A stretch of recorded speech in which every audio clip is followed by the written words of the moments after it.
félicitations.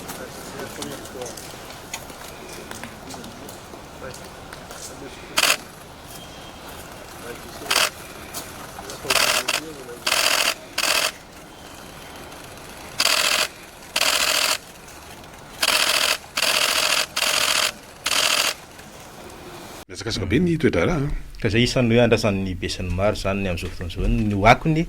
amin'ilay fihaonana eo amin'ny filoha rotota raha tohina sy jerena sy maro raha hoe ara-politika zany sy géopolitika ohatry ny hoe misy nanamalika azy ihany ny alohan'ny fotoana ilay fihaonana na dia efa nisy ary ilay fanambarana ny iraisana nataon'ireo hoe ministry ny raharaham-bahiny anankiroa tany amin'ny faharoapolon'ny volana janoary hoe milamina mirindra prala ao anatin'ny hoe fiara-miasa ara-toekarena sy ara-diplomatika fa nizana zany raha hoe ny politika talohan'izay zany dia nisy an'ilay hoe efa natsipy teo aminy ilay anankiray hoe aia tamin'ny hoe ila frantsa no nakan'andriamatoa teto tany a Sainte Maria dia io ohatrany hoe somary manamalika zany raha hoe fomba fijery satria Madagasikara isany hoe nanao an'ilay karazana fanovana sy tena hoe miala ao anatin'ilay gejany fanjakana tsy maty manota dia nefa ohatrany hoe nisy karazana fiarovanankolaka ihany nataon'ny la Frantsa raha raisina amin'izay ary raha hoe ilay aiay zany hoe fidirana tsokosoko dia tafiditra ao anatin'ilay hoe ingérence na fitsapahana amin'ny raha tokantran'ny Madagasikara ary le fiandrianam-pirenena mihitsy ao anatin'izany rehetrarehetra zany zay indrindra ilay izy satria any atoerana moa amin'ny diotra ny tony dia miaraka any ao anatin'ny délégation ny lehiben'ny diplomasia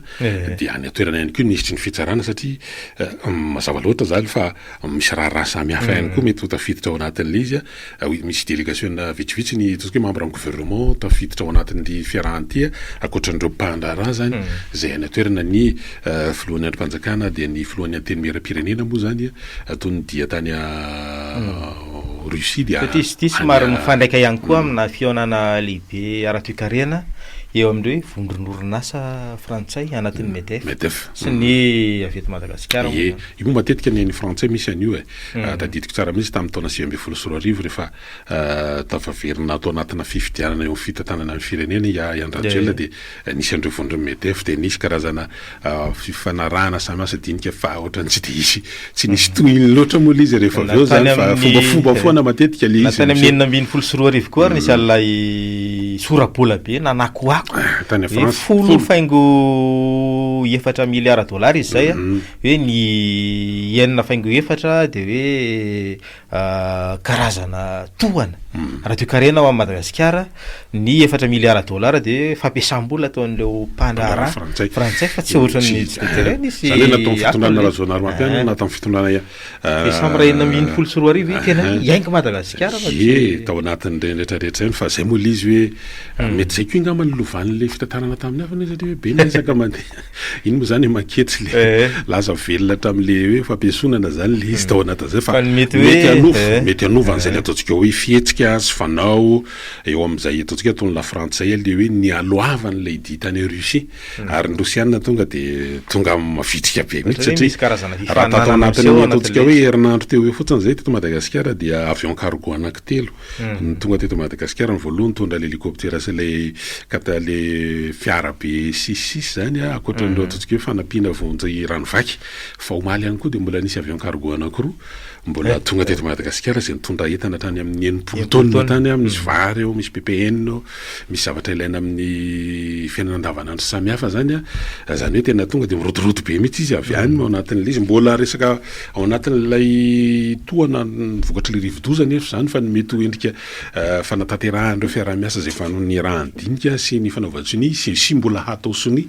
mbola resaka hafa zany ka zay natao hoe amin'ny lafiny anankiray mety hanova fomba fijery tsy maintsy evokitika kely izy ao anatin'io na tiana aloha na fa samy nandeha aloha zany natany Russie dia fa tapis rouge fa tsy tapis bleu iny moa manahirana ny sasany koa zany le fomba fijery ty izy koa fa toatrany tsy manahazo tapis rouge natany France miaraka amin'le jet mihitsy zany jet nitondra tany France omaly tonga alina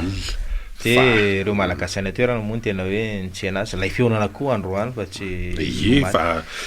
ny ambassadeur frantsay tao miaraka tamina tompon'apaky frantsay isan'ny teo tamin'ny fahatongavany tany atoerana ho hitantsika eo ny akon'izany satria amin'ny tian'io ty zany no isy n'izay fihaonan'izay ary ataontsika hoe marathon mihitsy le izy raha ohatra ka satria mifaratra any amin'le hoe io moa zany fanao amina hoe fitsidiana manandanja totoony le hoe fiarahana sakafo iny tsy de tena tsy any amin'le sakafo loatra ngamba tena zavatra fa mezam-boninahitra ny hoe vahiny matoa tonga amin'izany le izy de vahiny manan-katsa le tonga amin'le firenena zany fa tsy vita le hoe resaka samsamy mao zay izy de samy miala rehefa avy eo fa matoa tonga amina hoe fiaraha misakafo takariva le izy dia amina sehatra efa avo de avo zany ny endriky ny fifandraisana ary mametraka ny Madagasikara amin'ny toerana sahaza azy ihany keo le firenena mampiatrano le ataontsika hoe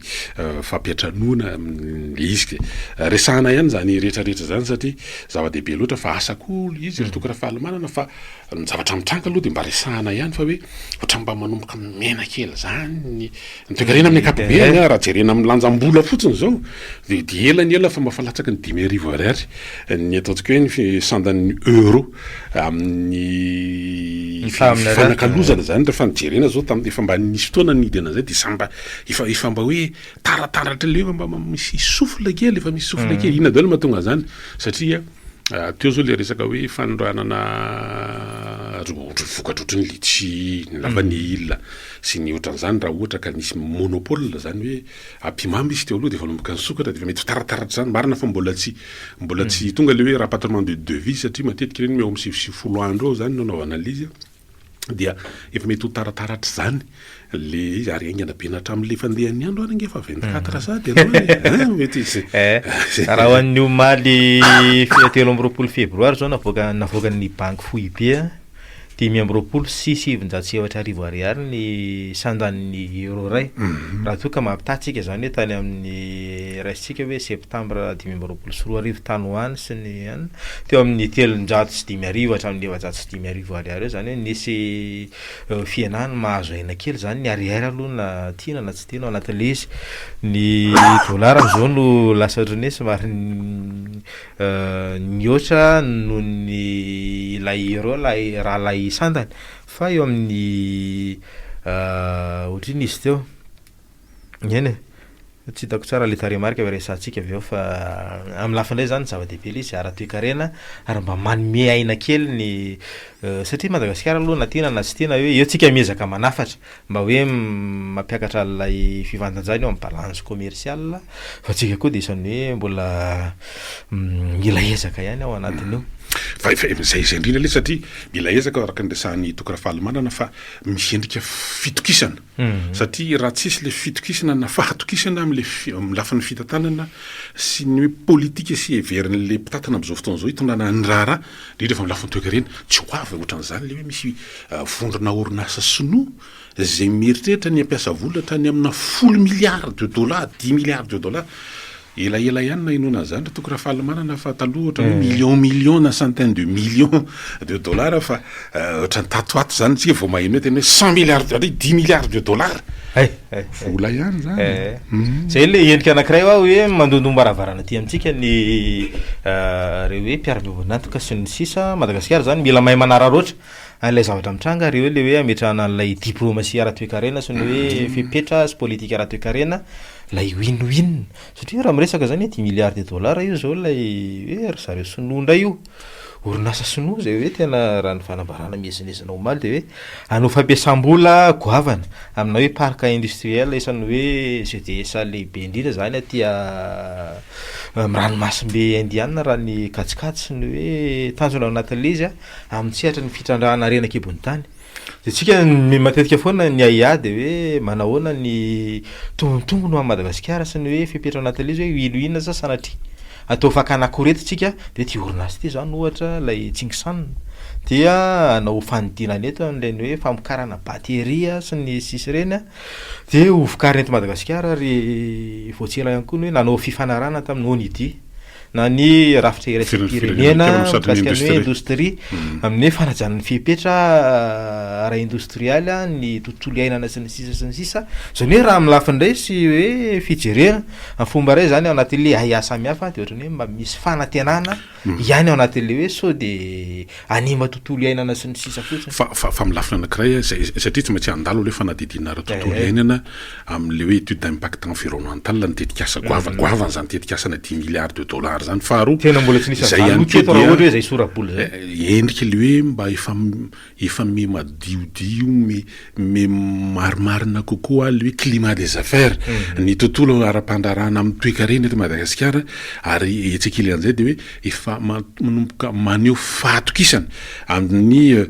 fitantanana amin'ny satria manao projection le ny olona inge hoe raha ampiasa vola 10 milliards de dollars zany a raha ao anatina hoe misy cyclena ataontsika hoe instabilité de 10 taona na 7 taona ohatran'izany tsy ampiasa an'izany vola zany eto le olona hitako raha fahalamana very vola fa matony olona tonga ao anatin'izany ataontsika hoe hitondra 10 milliards de dollars zay a de tena mety efa mba mahatsapatsapa izy zany hoe mety efa morona koke mandehandeha koa misy zany hoe stabilité zany ary mitranga zany ao aorian'ny reto zavatra miseho le tany Russie sy ny sisa ary azadiny fa nisy dia ihany koa nataon'ny filohan'ny fanavozana ny république tatsy Afrika Atsimo ny resahana momba an'le hoe ahoana ny mety ho fandehandeha ny ao anivon'ny BRICS efa niresahana zany azadiny fa rehefa tany am'le tatsy Afrika Atsimo de hoe isy mpandraharaha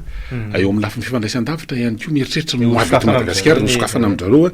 de izany defa isany anisan'ny ary hoe nisy dimy anaraka ny lalàna natao mba hoe isian'ilay fahalalàna amin'ny fandraharaha zay le zavatra ho resantsika oasitsika fahinkely aloha de miditra ny mpieno fa sao de hoe tsika no bahana amin'ity fa manana dandahiro zareo anaovana fanio-kevitra ndao any